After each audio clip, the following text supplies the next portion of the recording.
hair still peeked out from underneath it and were slowly soaking up rainwater.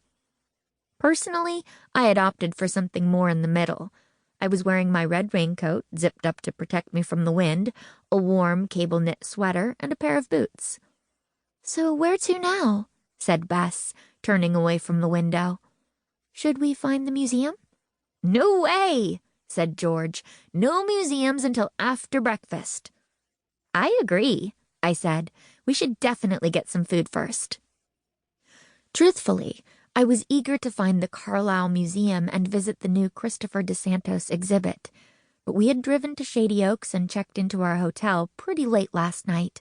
No restaurants had been open, and I would have felt bad making my friends wait to eat this morning, especially since I knew neither of them were very interested in Christopher DeSantos, or even photography in general.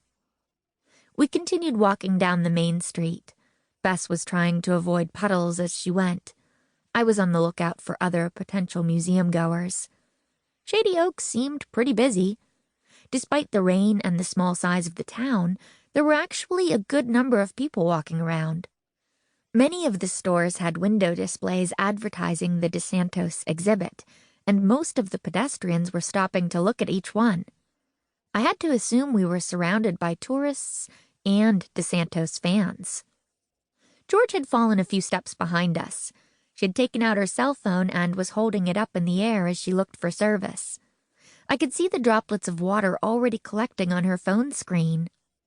"No cell service," she called to us. She sounded a bit miserable. "And no Wi-Fi at the hotel? Why did we come to such a remote town again?" Next to me, Bess rolled her eyes.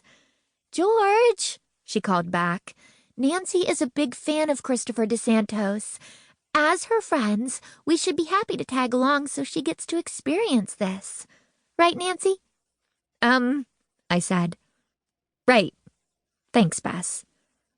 I knew I wasn't being very convincing, especially when Bess turned toward me and looked a little confused. "Nancy," she said, "you are a DeSantos fan, aren't you?" "Well," I said. The truth was, I hadn't even heard of Christopher DeSantos or his photographs until a couple of days ago. There was another reason I wanted to visit Shady Oaks, but before I could explain what we were really doing there, I saw someone walking toward us. "Hello," the person called out. She was wearing a bright yellow raincoat, and her intensely red hair was pulled back into a ponytail that flicked behind her as she walked. Around her neck, she carried what looked like an old-fashioned film camera, but it was encased in a clear plastic covering to protect it from the rain. "Are you guys here for the exhibit? Are you huge Christopher DeSantos fans, too?" "That's what we were just wondering," said Bess. The girl looked confused, so I quickly held my hand out to her.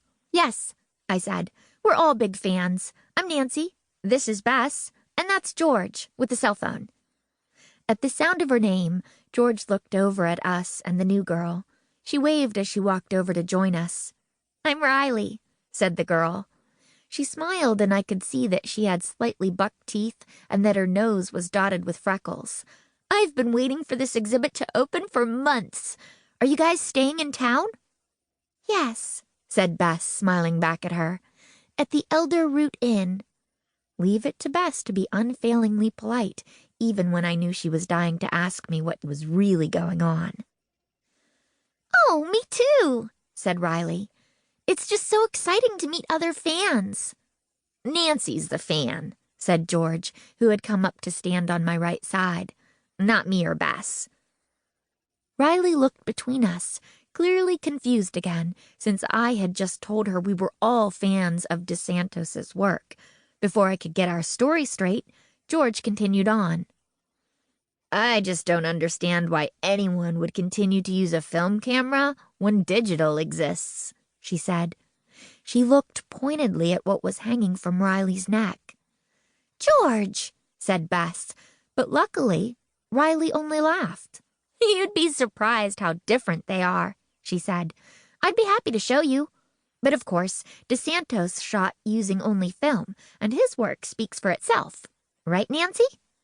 "Of course," I said, a little sheepish.